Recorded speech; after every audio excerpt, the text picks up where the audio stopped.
All right, welcome everyone. So we are here in the Wednesday Catalyst coaching call at 1 p.m. Eastern. This is a weekly call where all of my one-on-one clients are invited to do a hot seat kind of group coaching session. It's group coaching in that um, we are in a group and you will get a one-on-one hot seat with me. We're not crowdsourcing perspective or solutions or reflections. It's just a bonus that one-on-one clients get in addition to their one-on-one calls with me and their daily Voxer access.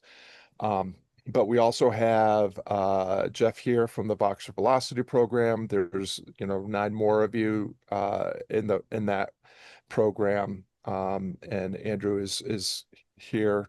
Good to see you, Andrew. And so what I wanted to do was share some context because all the Vox Velocity people are just getting started, and all of us have recently just gotten started with our 90-day goal for the third quarter of 2025. And so I wanted to provide some context for how this works as a reminder to those of you that are in a program or as context for those that are considering being in a program. And I want to give you a specific mental model, a heuristic for how you can think about identifying and navigating your next most immediate constraint, because that's what we're actually here to do every week on this call is what's my most immediate constraint and what is my plan for navigating that constraint. And part of that involves asking better questions, but it's also making sure we're asking better questions about the right thing. So what I'm going to do is I'm going to share my screen, and this is all going to get shared as a more dialed in, defined, and step-by-step workshop process. This is just a first pass. It's something that literally came to my mind today, but I thought it would be helpful for those of you that are just getting started with me in this quarter of 2025. So everyone can see my screen. So this is the Inversion Solution, and it's a 5-step process to help you set and achieve your most immediate objective. Again, this is vital for anybody that's in Cornerman Coaching or Voxer Velocity, and even for those that are just getting started with the inbox catalyst, where maybe you're starting to figure out what what you're trying to accomplish and what your most immediate constraint is. Regardless of the program that you're in, we follow this process, this coaching process, this way of beginning the conversation that I have borrowed from the Arena, from Engaging the Field Manual by Nick Peterson and Joseph Robertson, and it's called the RATA process: resource, action, discovery, question. Resource: here's the information that I'm consuming to help me define what I'm going to do next. So if you are in one of my coaching programs, this is going to be something like the Forever Offer Framework, the Close the Gap goal achievement process, or Be a Blessing marketing. And it's even better when you can identify it as an element of that. So for instance, I am working through the Forever Offer framework, and I am crafting some icebreaker questions. And I would like, and I've shared some of these and got some feedback, and I would like your help refining these questions. That would be a perfect example of a RADA framework. Resource: Forever Offer framework, specifically the Silver Bullet campaign or the icebreaker question. Action: I wrote some 9-word emails and I sent them out. Discovery: what I discovered is that after I sent these out, I got very few answers. So my question is, how can I improve my 9-word emails to drive up engagement so that I can start to initiate these conversations that are going to give me the data that I need to refine and optimize my client attraction system? That's a perfect example of a RATA. So we do this in both on this call for one-on-one clients and Cornerman Coaching. We also do this daily in the Voxer Velocity. There is, and this is why I wanted to invite everyone to this call. In order to execute the RADA coaching process, you really have to have done some pre-work. And we talked about this in a workshop where I showed you my 90-day plan. And the workshop was called "What Got You Here Won't Get You There." It's in the YouTube channel. It's also a replay in the Transcendent Solopreneurship podcast. And if you haven't done this, or if anything that I'm saying here is something that you need to spend more time with, then go to this video or go to the podcast episode and revisit this, because this is key. If you are struggling right now with your client attraction system, which is what most people are working on, then you need to make sure that you have a clearly defined 90-day objective and plan, and you need to be sure that you have a forever offer process or forever offer framework that you're working from. And this is going to help you with the 90-day framework. In that workshop, we did not start with what I do now, which is where we are programmed to start. What I'm doing isn't working. What should I do? That's actually the worst place to start, because what you're saying is, what tool, tactic, or strategy do I need to add to help me get better results? Well, if you're going to add things to your client attraction system, you're going to create greater ineffectiveness and inefficiency in your client acquisition system. Because when you add anything to any existing system, the effectiveness and efficiency is immediately driven down. It's a system reliability problem. It's a math problem. Before you ask, what do I do now? You have to know what your plan is. And that's what we determined in that workshop. What's my 90-day objective and success plan? Before you can decide what your plan is, you have to decide what your plan is aiming for. What are you trying to accomplish? And what you're trying to accomplish, what your objectives should be, is resolving your most immediate constraint. Most immediate constraint. Most immediate constraint. Your most immediate constraint, if you can identify and resolve that, it will reveal the next most immediate constraint, the next kink in the hose, as we like to say, right? If you think of the garden of your lifestyle as what you are trying to nourish and grow and cultivate, and you are watering that with this old kinky hose that is attached to a rain barrel full of very finite resources, time, attention, money, effort, reputation. In order for that water to flow from that rain barrel through the hose and water the garden, you have to start eliminating all the kinks in the hose. And you have to start with the most immediate constraint, because the whole object is to increase flow to the garden. If you start at the end and resolve the last most immediate constraint, there's no flow. And you will exhaust all your resources before you get to the most immediate constraint. If you apply your resources to the most immediate constraint, it will increase flow, which will reveal the next most immediate constraint, which you can then isolate, and resolve. And when you address that constraint, it will reveal the next constraint, and on and on and on. The whole way you are increasing flow as you go, which provides you actually with more insight, more clarity, more confidence.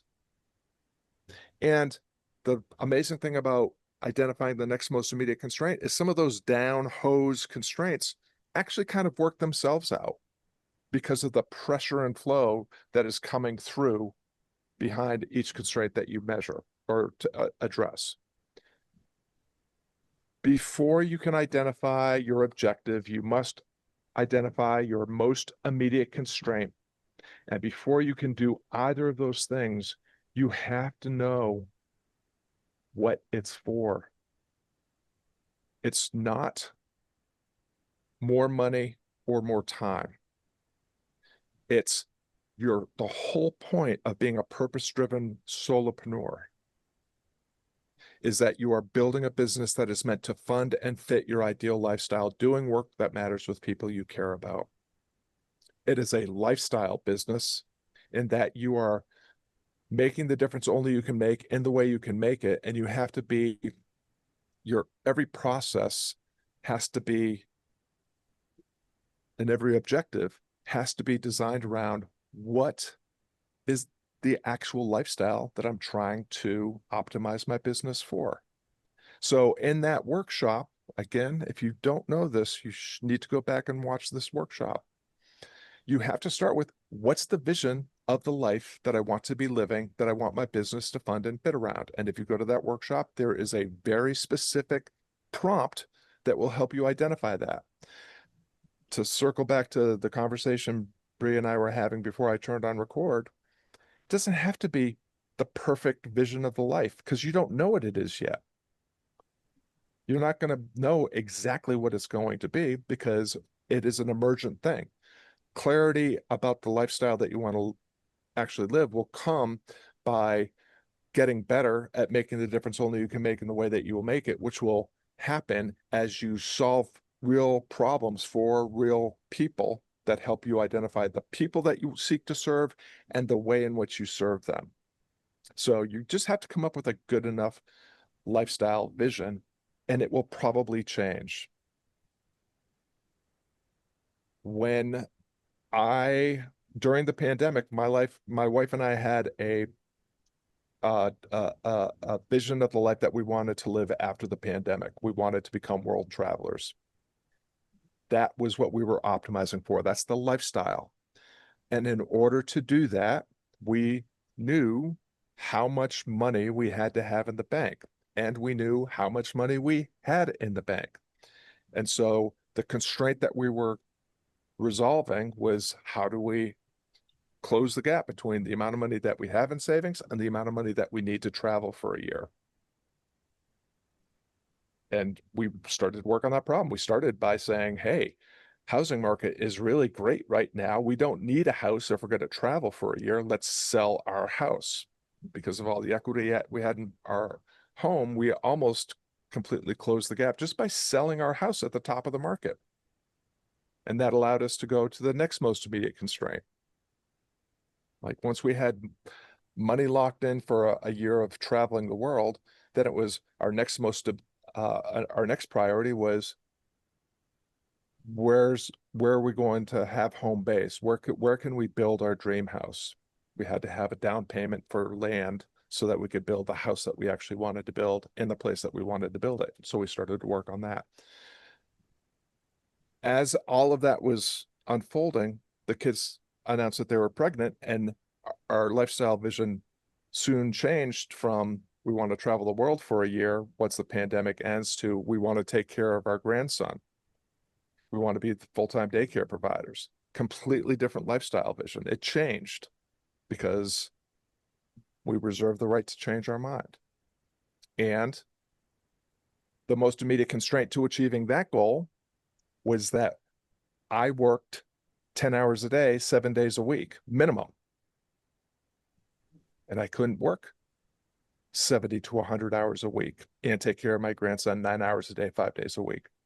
The most immediate constraint was, how do I reduce the time spent in my business by at least 80% while maintaining or increasing my revenue? And that became the solvable problem that we were working on. That's the level of clarity you have to have. Again, it can change.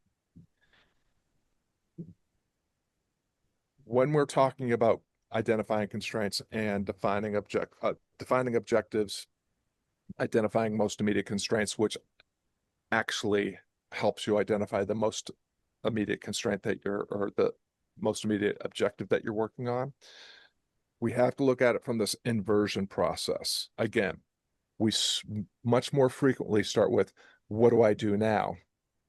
But we need to invert that. We actually have to remember, what's the lifestyle I'm trying to accomplish? We have to keep the end. It's not keeping the end in mind. It's starting at the end and working our way back to what has to happen before I get that? What has to happen before I get that? What has to happen before I get that? And so on. If you remember, so just a quick pause here. This workshop replay is free for everyone. If you are in the inner circle, I think Andrew, you're there, Penny, you're there.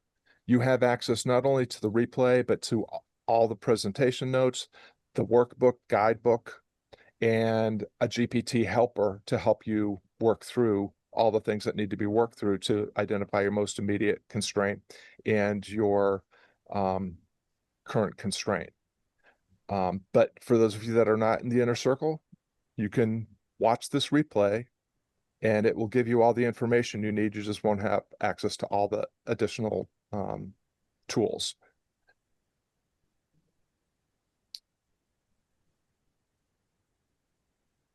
I lost my train of thought there for a minute.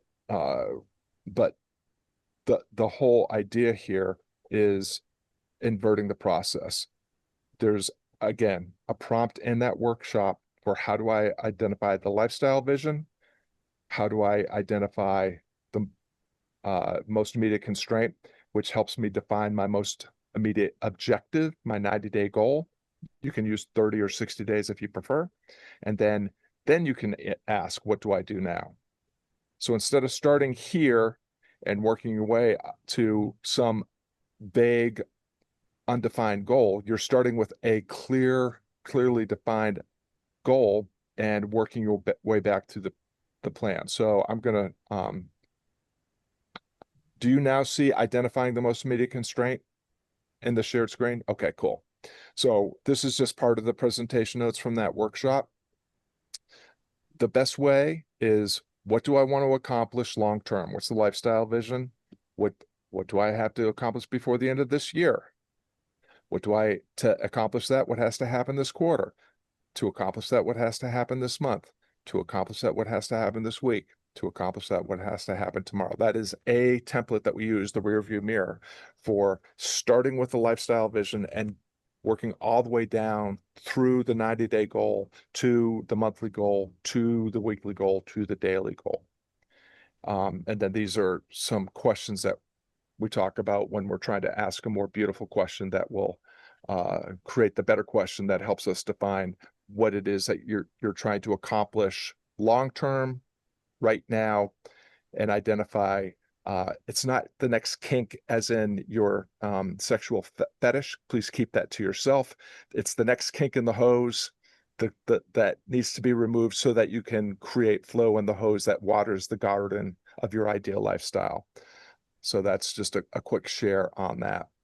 So going back to the inversion solution, how do I invert? So if you have gone through the process of identifying your lifestyle vision, identifying your quarterly objective, and identifying your plan, the three things that have to go right, and which will help you identify the thing that you have to do next, the most immediate constraint that you need to take care of, then you are ready to go through the RADA process every single day through the Voxer or on these weekly calls. And you can, this is another process, another way, another type of process that talks about doing a lot of the things that I just shared. It's just a different framework in case a different perspective helps you. You have identified the problem, whatever the constraint is. You have defined your objective. This is what I need to accomplish today, this week, this month. You have identified the forces that support the change toward that objective. The reasoning from first principles, here's what has to happen to accomplish this thing that will solve this problem. Here's the thing. Most of you, and when I say you, I mean me too, we stop here. This is where the inversion step has to happen, because in addition to all these things that we're all probably getting better and better at, if we're not already pretty good at, we also have to know what are the things that impede change toward that objective. Why do we need to invert at this step? Does anybody want to volunteer and answer? Why do we want to also identify the things that we need to stop doing or do less of, in addition to the things that we need to identify, the things that will help us or create leverage that become force multipliers for getting what we want? To increase flow. Why will identifying the things that impede change help us increase flow? Bree, you're on the right track. Wait, my brain just blipped. Say that again. Sorry. Why? Yes, we are always trying to increase flow. Why is identifying the forces that impede change toward the objective going to increase flow? Because the system works more efficiently then? Why? Because we've removed those hindrances, like with the water kind of Exactly thing. right. Exactly right. The fastest way to improve the effectiveness and efficiency of your system is stop doing all the shit that you don't have to do. Eliminate the cruft. Eliminate the unnecessary components. Eliminate the distractions.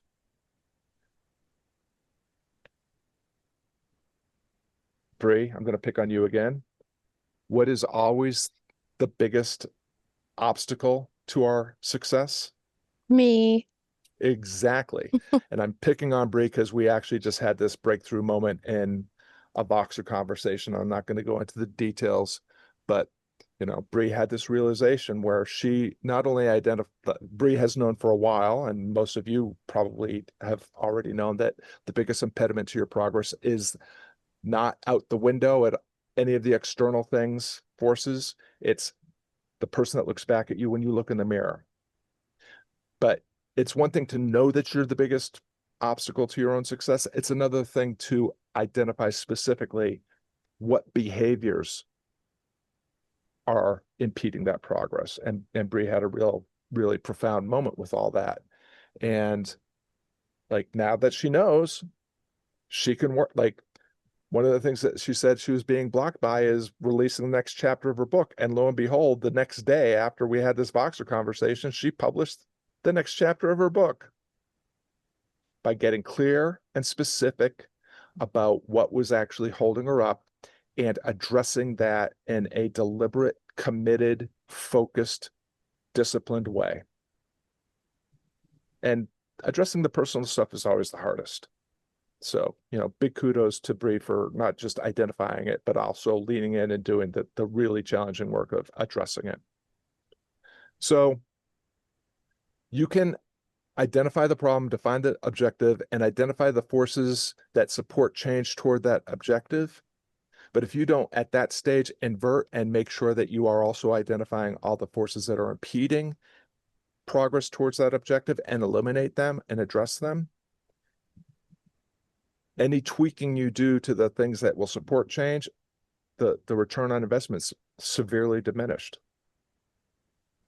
So after you get rid of all the things that you can stop doing and identify the 3 things that need to be done, you've identified your next most immediate constraint. Because if you've identified the 2 or 3 things that need to go right within your system to close the gap between where you are and where you want to be,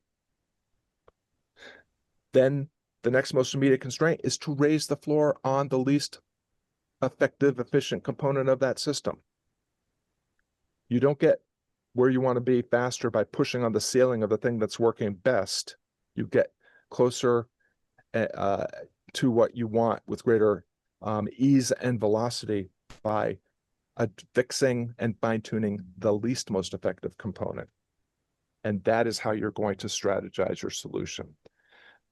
Before we move on to, before I stop the recording and we move on to our hot seats. Any questions? Does that help clarify how this all works? Whether you're a one-on-one client or a Voxer Velocity client, does that help you understand how the system is designed and how you can make it work better for you? I'm getting some nods and some thumbs up. Cool. Any questions about any of that? Okay, I'm going to stop the recording and we'll get to our hot seats.